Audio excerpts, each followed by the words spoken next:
Welcome to Tennessee Court Talk. My name is Jeffrey Usman. I'm a judge on the Tennessee Court of Appeals, and I will be the host for today's program.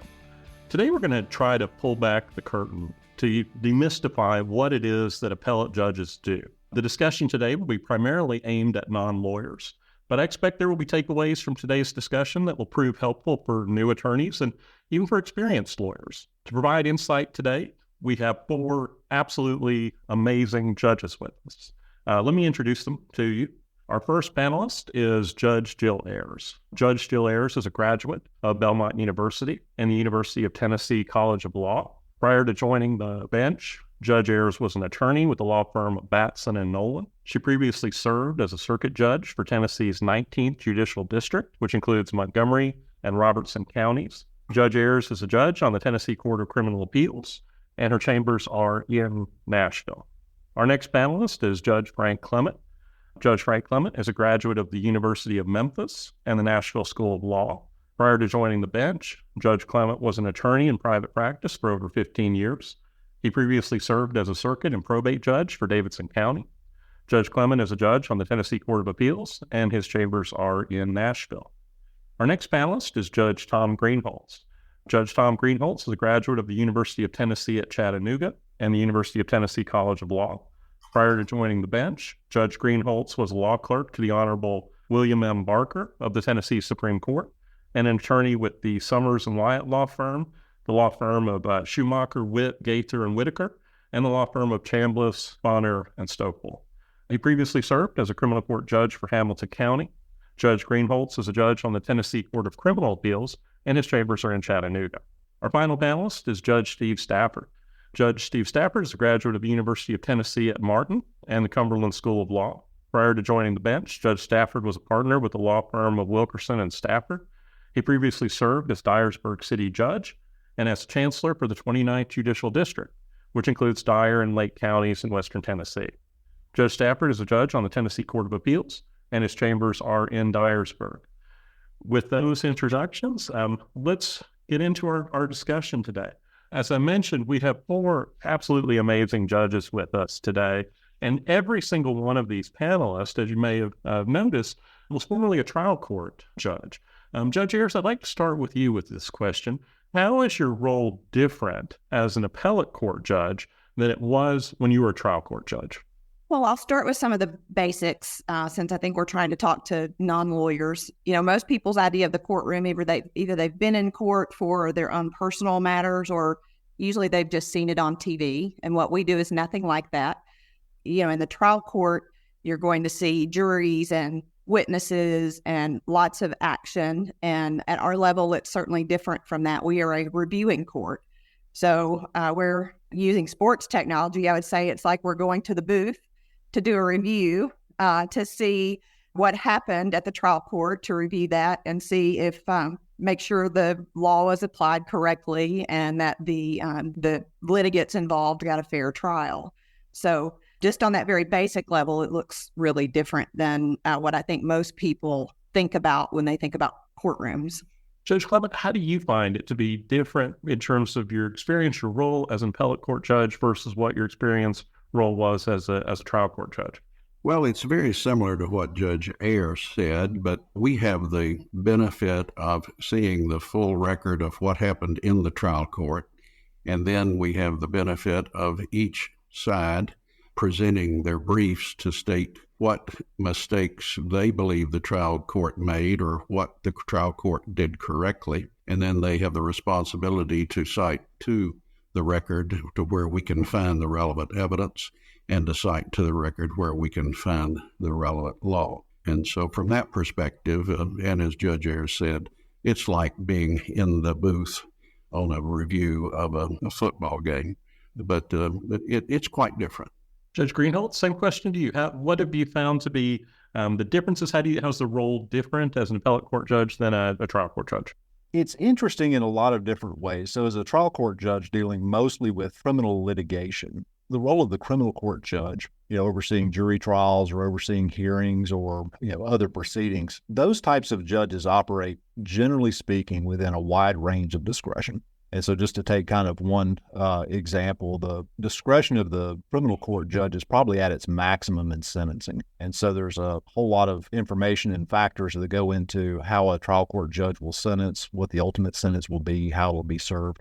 As all of our judges have noted so far, that role is very different when you come up to an appeal. So we're generally looking on the Court of Criminal Appeals most often, was the trial court acting within the range of discretion? And a lot of times that's the case. Sometimes it's not, but a lot of times that's the case. Where it really differs is that as a trial court judge, having a range of discretion, I could make a decision that I thought that justice required that was consistent with the law, that took into account all of the various interests involved. On appeal, that's not at all what we're looking at. And so even if I were to disagree personally with what the trial judge did, let's say in a sentencing case, if I would have ordered more time, for example, to be served, or if I would have ordered that someone be incarcerated, whereas the trial judge thought that some time on probation was more appropriate, that's not my call. And so on appeal, what we're doing is I think as Judge Ayers put it very well, we're serving as the check to make sure that the discretion that the trial court judges are exercising is done so appropriately within the guidelines. And once we make that determination, the ultimate decision that the trial court made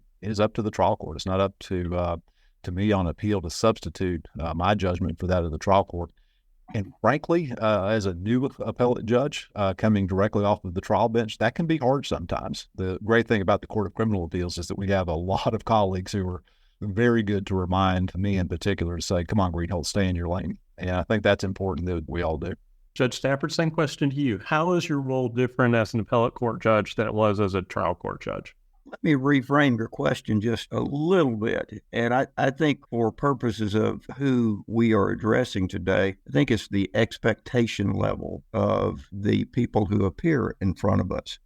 If you think about it, by the time they get to the Court of Appeals or the Court of Criminal Appeals, they've been through either General Sessions Court, Criminal Court, Chancery Court, Circuit Court, and that's a whole different process than what you deal with when you get to the Appellate Court.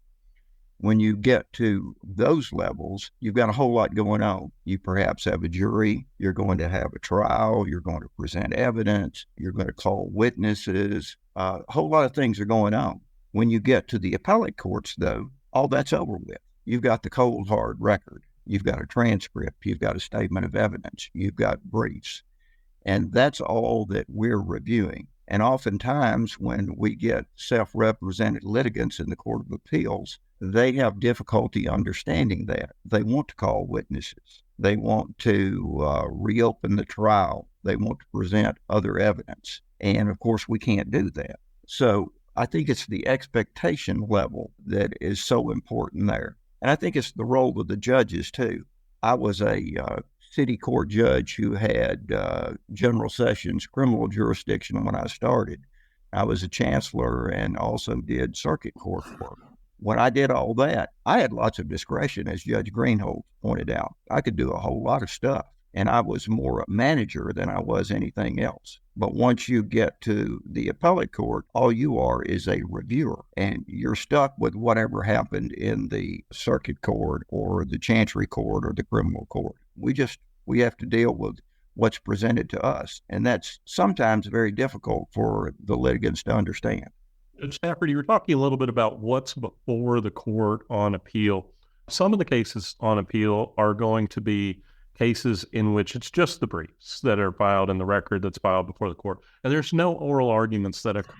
In other cases, there are oral arguments where the parties come in, lawyers come in, and argue in front of the judges inwards. How does a case end up as an oral argument case where the lawyers already is going to come in and argue before the court, or a case that's going to be decided on the briefs without oral arguments? How does it end up one way or the other?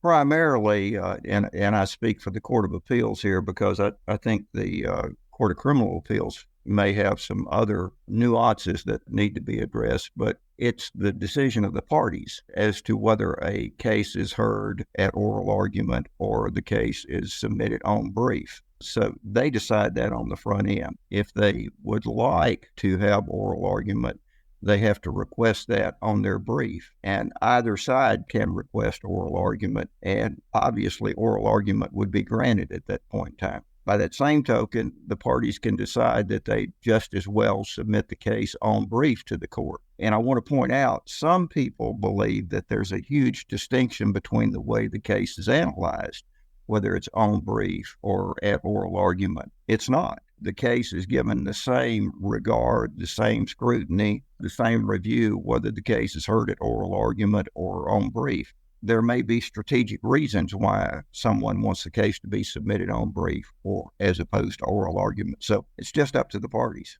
Judge Greenholtz, Judge Stafford mentioned there might be a difference between the Court of Appeals versus the Court of Criminal Appeals with regard to whether a case is going to be heard just on the briefs or whether there's going to be oral argument with the lawyers or party coming in and arguing. How is it different before the Court of Criminal Appeals with regard to whether there's going to be in-person argument or not? That's a great question. My experience has been exactly like Judge Stafford's, and the decision is principally made by the parties.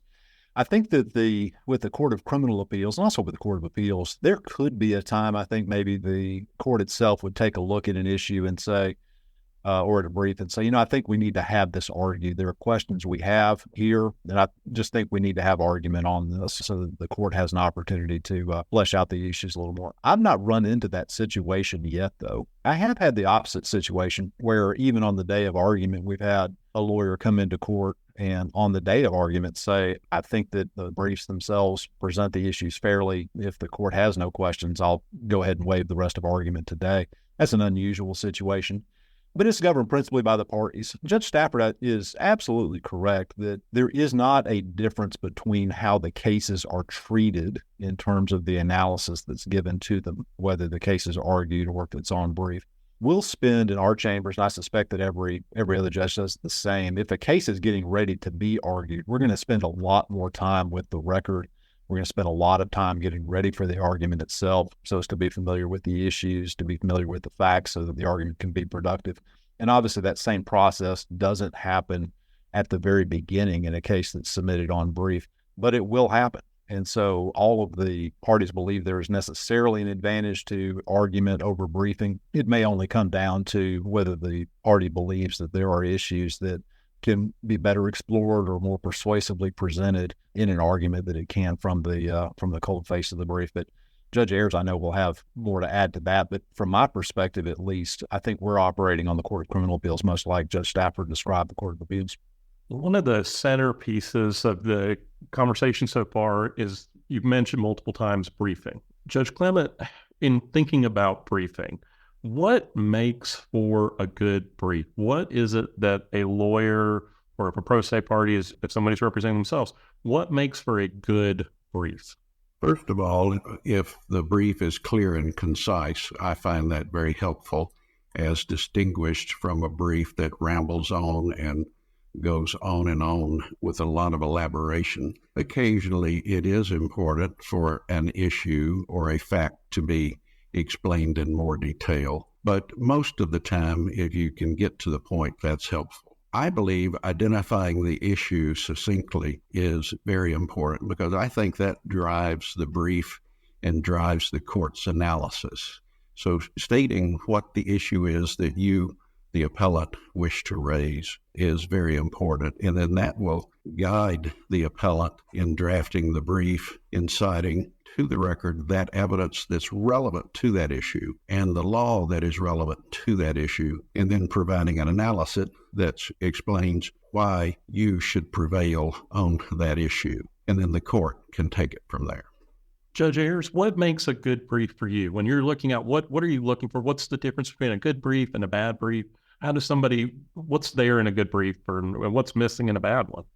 I agree with a lot of what Judge Clement said. First and foremost, though, I would say from a lot of what we see, we need to make sure, the lawyers make sure if it's a pro se litigant, they need to make sure that they're following the rules. Sometimes briefs don't do what they're supposed to do under our rules, and that leaves us in, the unfortunate position of sometimes having to dismiss the case if the brief is not sufficiently adequate.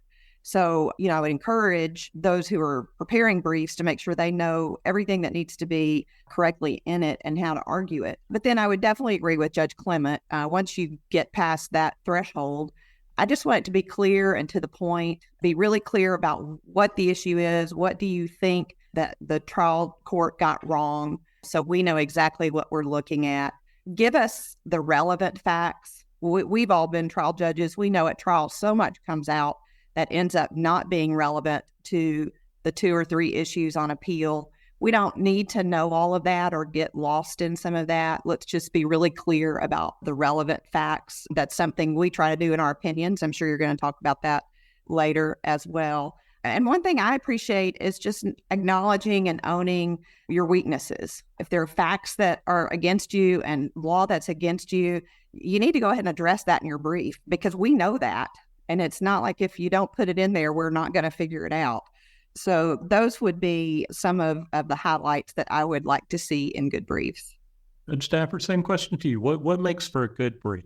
I don't think we can overemphasize what Judge Ayers said about following the rules. That's the first thing that the court's going to look at. That's the first thing the opposing party's going to look at. Does this brief comply with the rules? If not, it becomes a problem. If you follow proposition that everybody starts off equally, then by failing to follow the rules, you are putting yourself in a hole to begin with. So it's extremely important to follow the rules.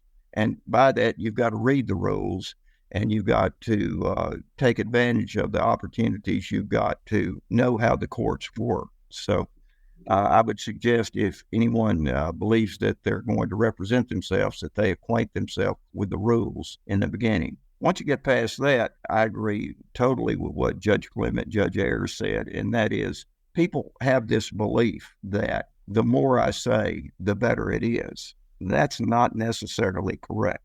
Sometimes it's best just to get to the point and say what you mean and mean what you say. Another thing that the self-represented litigants need to understand is the volume of work that an appellate court deals with. Let's say that we're having oral arguments and we have 10 cases set for oral argument in that period. What that really means is that we will have a minimum of 3 briefs per case filed, which means we've got 30 briefs that need to be read. If their brief is just a long brief that really doesn't say anything or doesn't distinguish itself, then it's just a lot of the mass of paperwork that we have to get through to get prepared. So consequently, it is important to say what you mean. It is important to be as brief as you can be, but you need to cover what you need to cover as well. So I think it's probably more of an art than it is a science.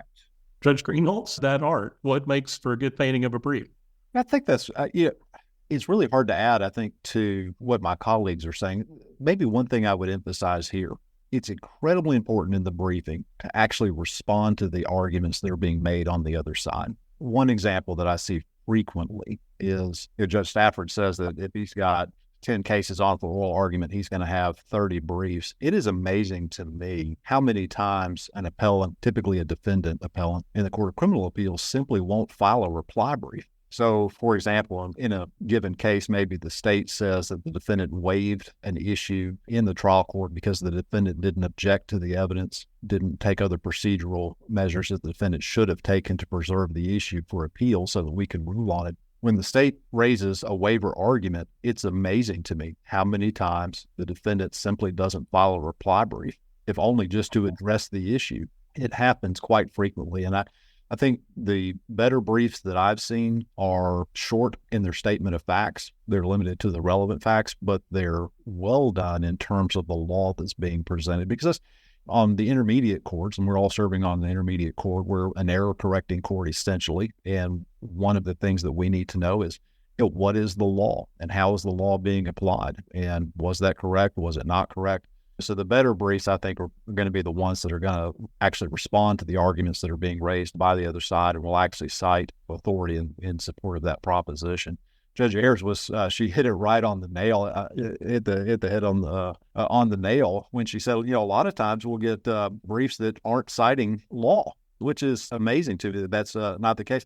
not much we can do, frankly, when we have an appellant that is coming forward and wants the court to do the research, wants the court to examine the record, and we're going to do all of that. That's not really the function of these courts as it goes. And no judge wants to find, I think in their heart of hearts, no judge wants to find that an issue's ever been waived for a procedural deficiency, but it can happen. And so I agree with all the other judges. I would add only that make sure you respond to the arguments and cite good authorities.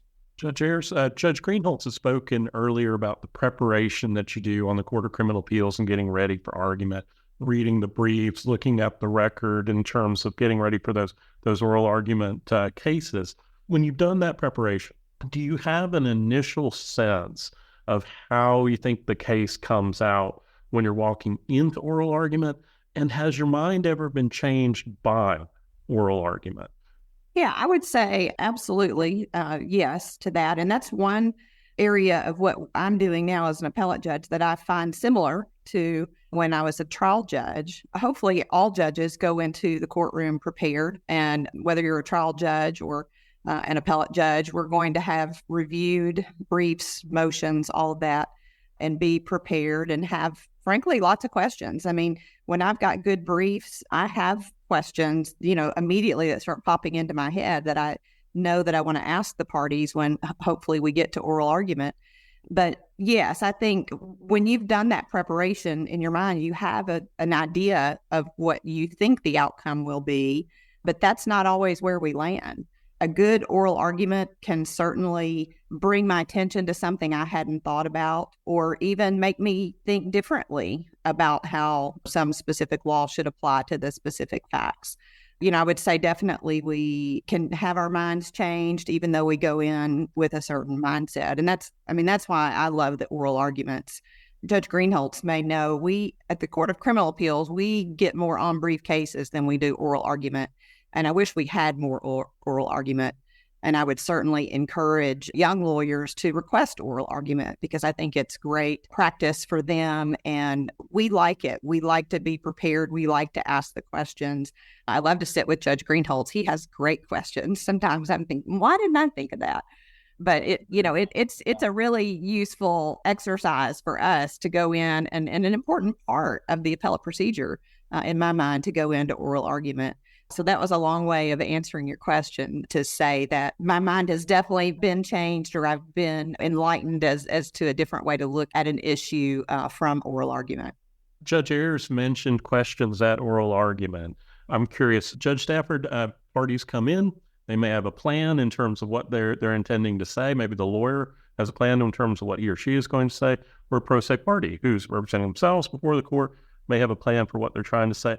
Why is it that a court asks questions, the appellate court asks questions during oral argument? What's the purpose of the questions that are being asked? As Judge Ayers just said, as you prepare for oral argument, and on the Court of Appeals, the majority of the appeals are heard by oral argument. We have the inverse situation with the Court of Criminal Appeals. But as Judge Ayers stated a while ago, as you're preparing, you have questions.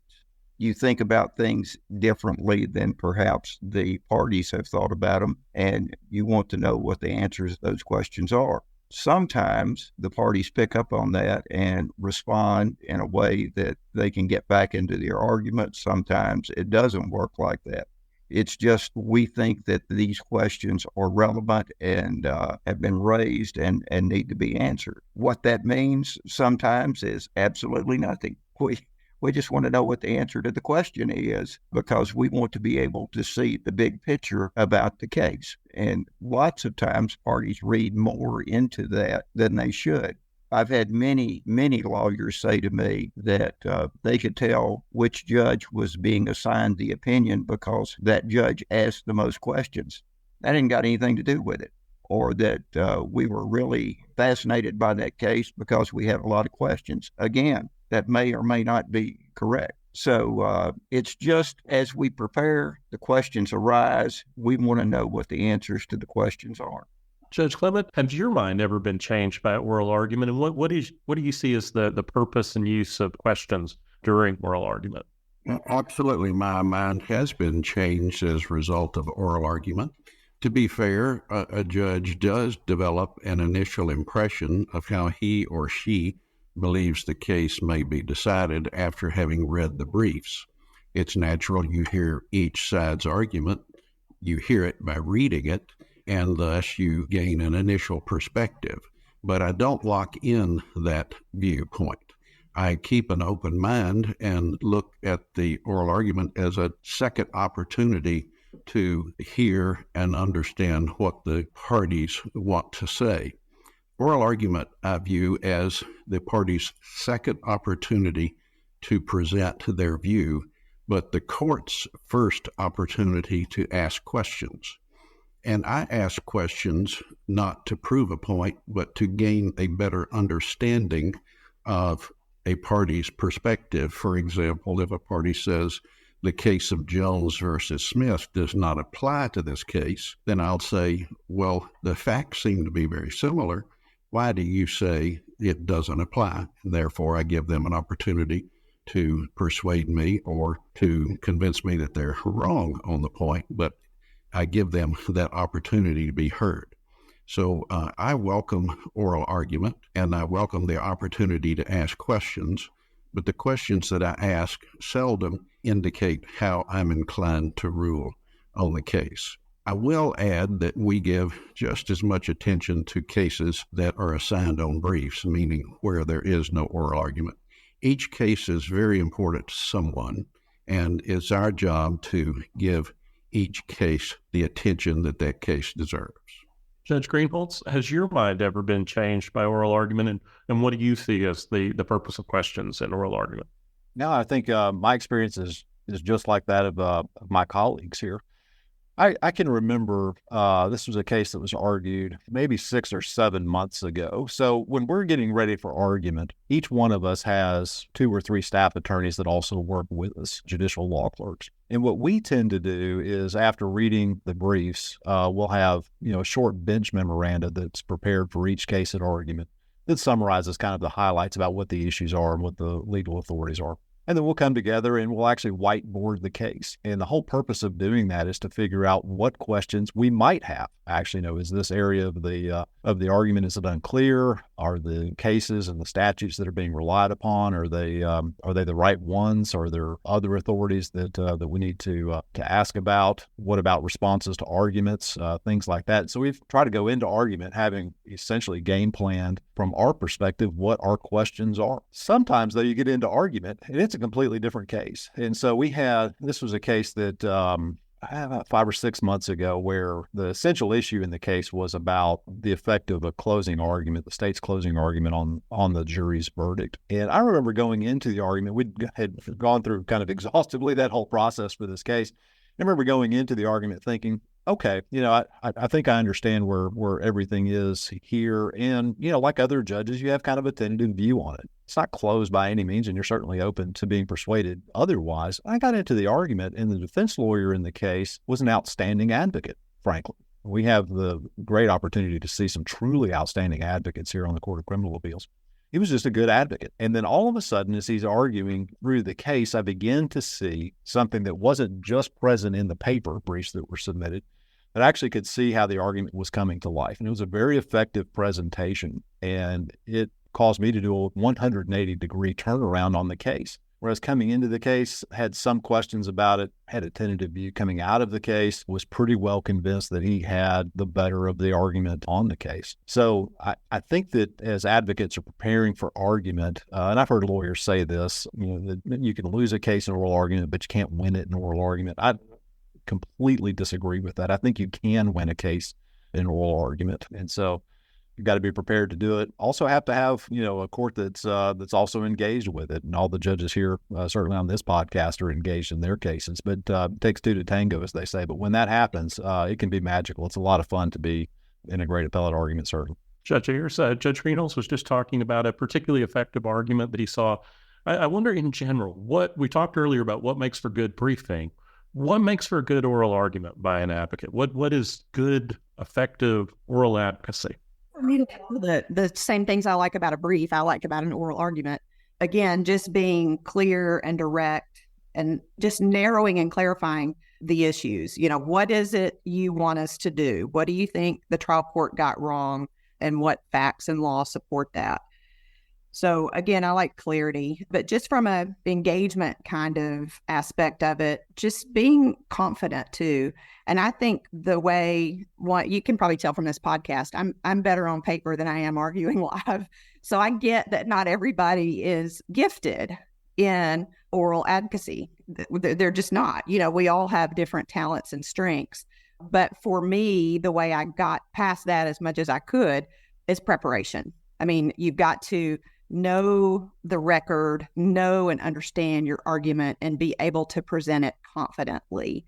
And that comes from just a lot of good preparation. So that would be my advice, especially to young lawyers who may be listening. You may not be the best oral advocate out there, but you can do really well by being prepared. And that preparation gives you that confidence to come in and argue. And just like Judge Greenholtz talked about a while ago, change our minds on something. When you're prepared and you say it with conviction and you have the facts and the law to support it, you need to sell that to us. Judge Clement, same question to you. What makes for good, effective oral advocacy? I like it when the party gets up and says, I'm here to make 3 points. Number 1, and they state that point. Number 2, and they state that point. Number 3, and they state that point. And then they proceed to follow up in that logical order and discuss each of those points. By telling me what they want to discuss, it allows my brain to prepare to accept information relevant to those subjects, instead of someone getting up and rambling broadly and moving from point to point to point. Sometimes I'm thinking, what is it that I should be paying attention to? What of this information is important?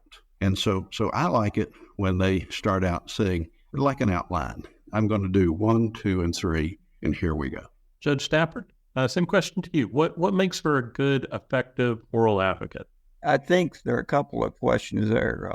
First of all, I think the first response would be a regurgitation of what's in your brief is not a good oral argument. And we get that quite often. I've read your brief. Everyone else has read your brief. So consequently, telling me what's in your brief is not beneficial.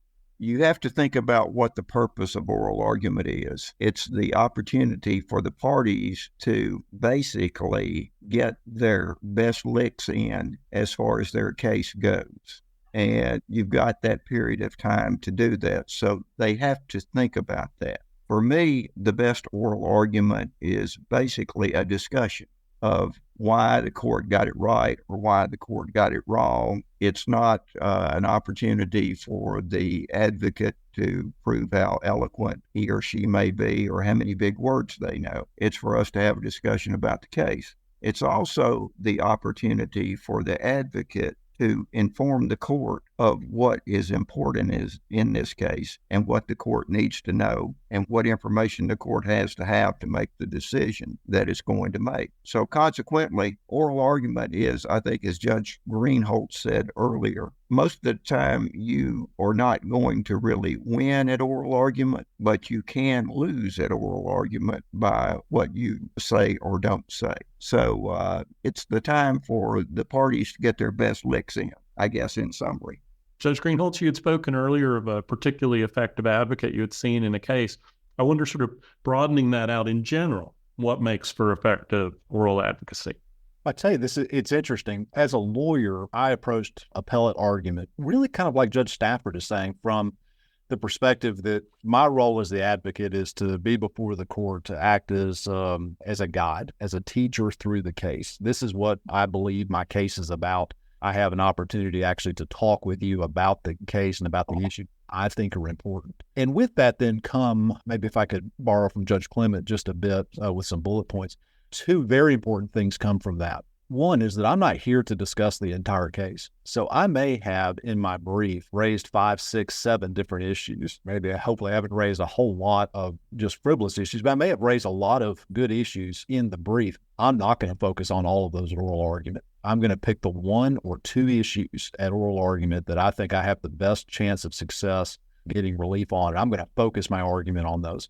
Court may have questions about the other issues, but as the advocate, I want to spend the time profitably with the court on the most important issues. In the Court of Criminal Appeals, you have 20 minutes aside, unless Judge Dyer and I are on a panel, then you may get 40 as it goes. But you want to emphasize the most important. And the second thing, Judge Ayers is absolutely right about this. You have to be prepared. And so when I went into argument as a lawyer, and it didn't always happen this way, admittedly, but my philosophy was, I don't want there to be any question that the court asks me that I am not going to be able to answer.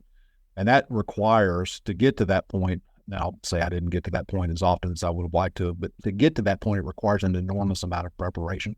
An ineffective oral argument is where the advocate is being asked maybe even basic questions about the record, basic questions about the law, and the advocate is just standing there because either the advocate doesn't know the record, maybe doesn't know the law. We all freeze. I do it myself where you might not know the answer to it, but just to stand there, right? It's because you didn't have preparation. So in my view, the effective advocates are approaching it just like Judge Stafford said, where it's a dialogue about the important issues in the case. Just like Judge Ayers said, we've got to have our preparation, and it needs to be exquisite preparation to be effective. As Judge Clement says, let's limit this. Give me the 3 bullet points. Give me the 2 bullet points. Let me know what we're really here to discuss today.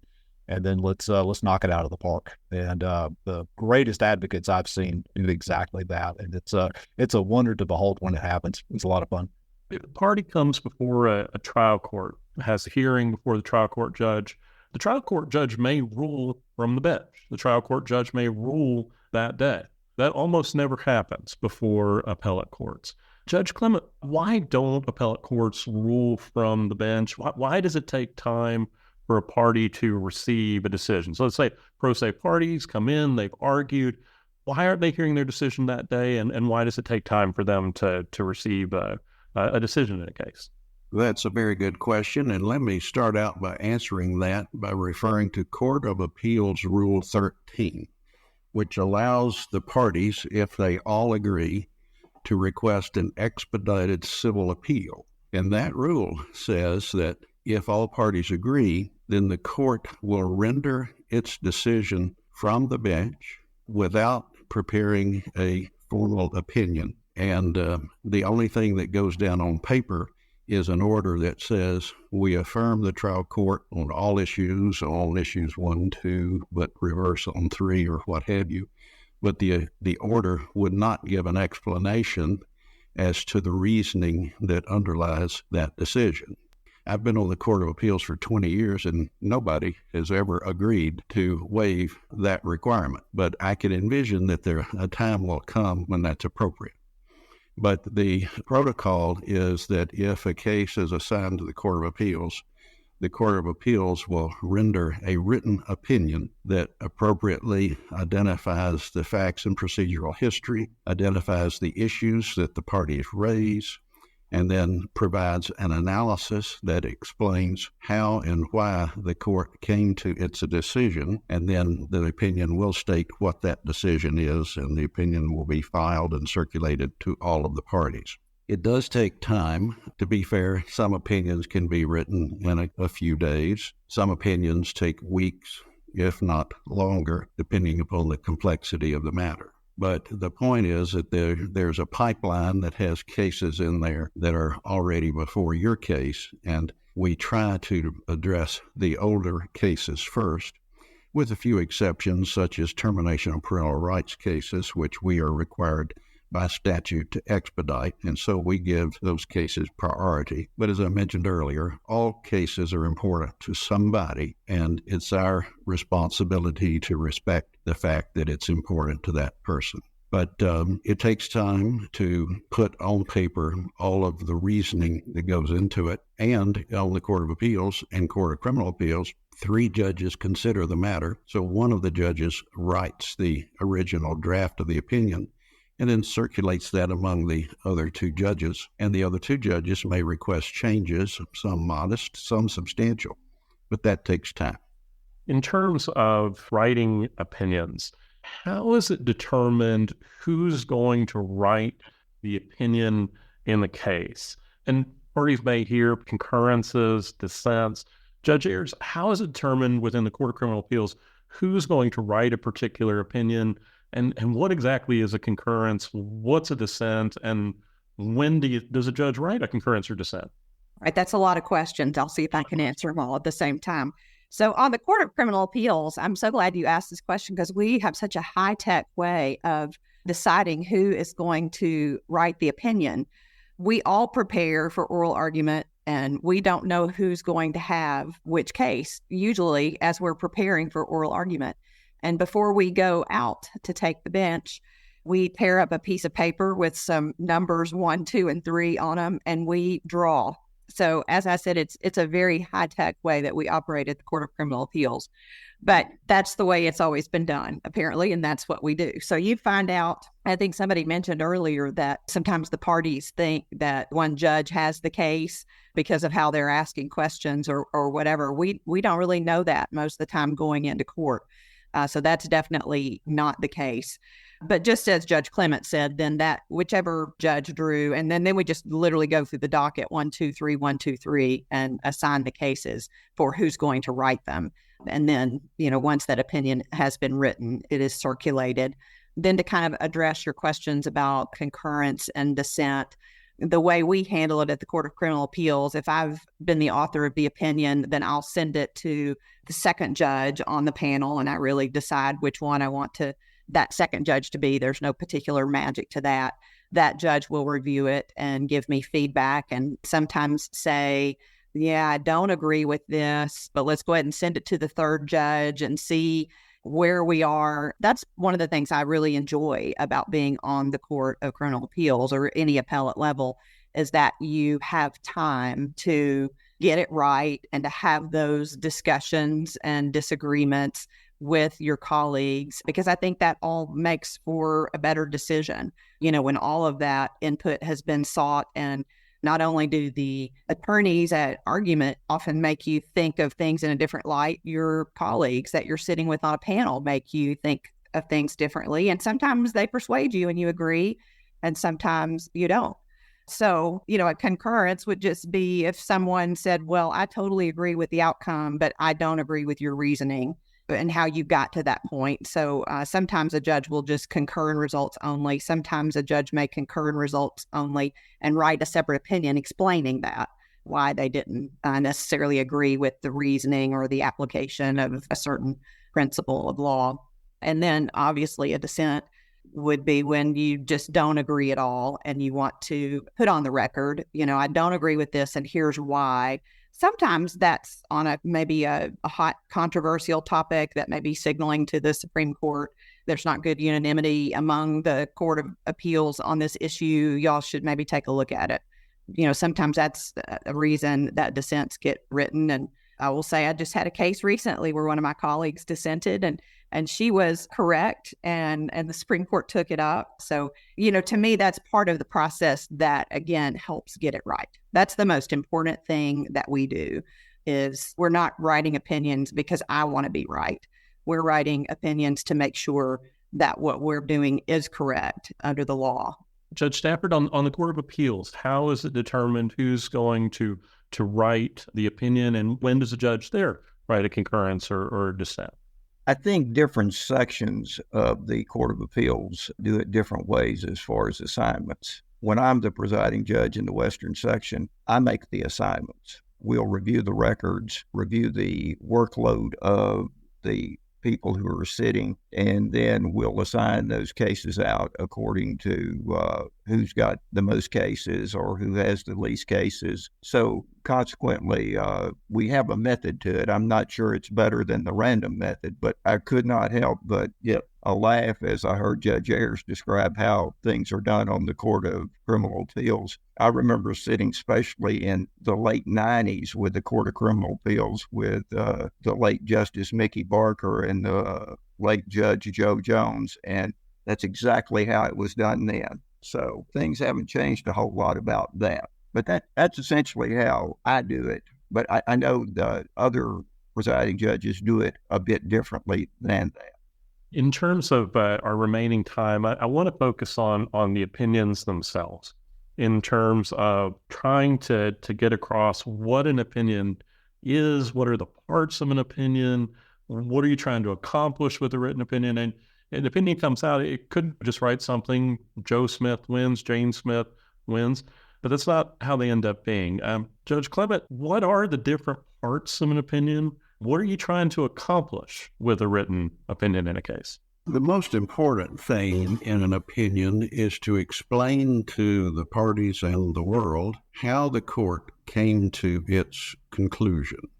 But to be more specific, the opinion starts out with the citation of the type of case or the name of the case, the docket number, the trial court from which it came, the judges who are on the panel, the trial judge and the parties and their attorneys. And then you provide facts and procedural history, and then the decision that the trial court rendered. Then you identify the issues that the parties raise. And then, importantly, we identify the standard of review. And there's not enough time for me to explain that in detail, but it's important to know that the appellate court doesn't have the right to just change a trial court's decision because the Court of Appeals just thinks it should have been decided a different way. There are some cases, such as a jury trial, where the appellate court has to be extremely deferential to any factual determination by the jury, as distinguished from a case that's decided by a trial judge purely on a legal principle. Then the appellate court has the right to make its own decision as to how it interprets that law. But to get back to the opinion, after the standard review, then the court is to discuss, let's say, issue number one.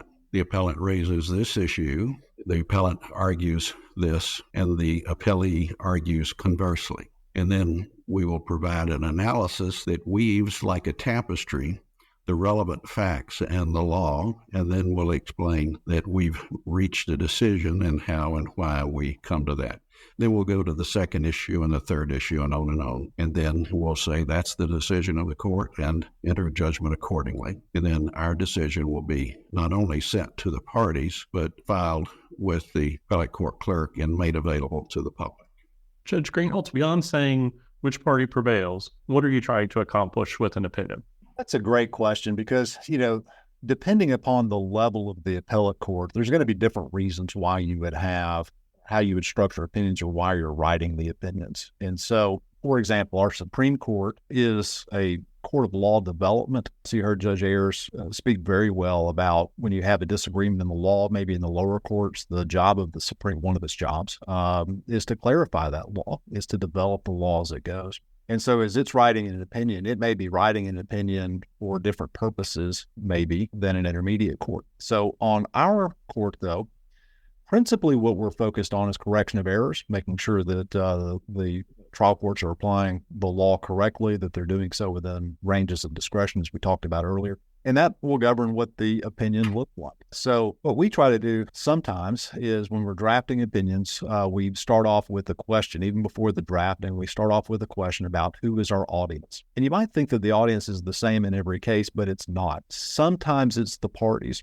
Sometimes it's lawyers trying to maybe help lawyers understand maybe a more complicated area of law. Sometimes it's trial courts. And in those kinds of cases, we're trying to outline what the outer bounds of discretion may be on a particular issue. Sometimes it's the legislature. Sometimes we're talking about, hey, this is, we've got this interesting statute over here. It seems to produce results that maybe one wouldn't expect just given the plain language of the statute. If you all want to take a look at it, we're just going to highlight the issue for you. We're not telling you how to resolve it. We're just highlighting the issue. And then sometimes, as Judge Ayers said, we're communicating to the Supreme Court to say, hey, the law isn't clear here. Do you all want to weigh in on this as it goes?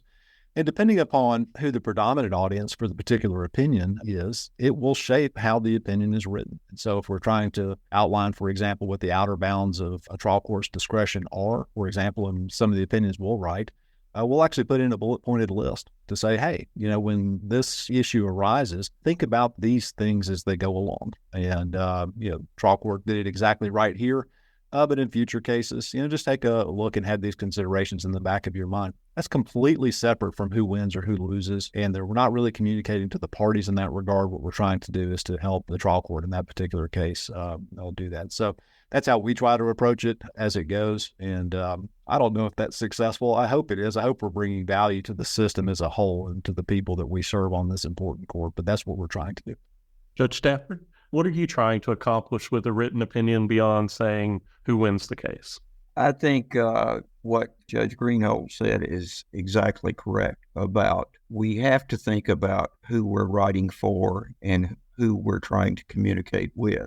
I'll take that a little further in saying we're always writing to the trial court. We're always writing to the lawyers, and oftentimes we're always writing to the parties. Sometimes we may be wanting to give the legislature a hint as to the problem. Sometimes, as Judge Ayers said, we're attempting to let the Supreme Court know that there's a question that needs to be resolved. I think, and I could be in the minority about this, but I believe that in writing an opinion, one of the things that you always need to do, unless there's a good reason to the contrary, is what they used to say about how people taught math. You have to show your work. You have to explain not only what the result is, but you need to explain how you got there. If you don't do that, then you have to question the value of the opinion. If we just make a decision and we don't explain to the trial court or to the bar what we thought was important and emphasize what things that they need to be considering and looking at in their decision making, then I'm not sure that the opinion has a whole lot of value. One of the things that people who are not familiar with the law may notice is that we have two types of opinions on the Court of Appeals. We have a regular opinion, and then we have a memorandum opinion. And when you get a memorandum opinion, it always has a footnote that says this opinion can't be cited or relied upon for any other reason.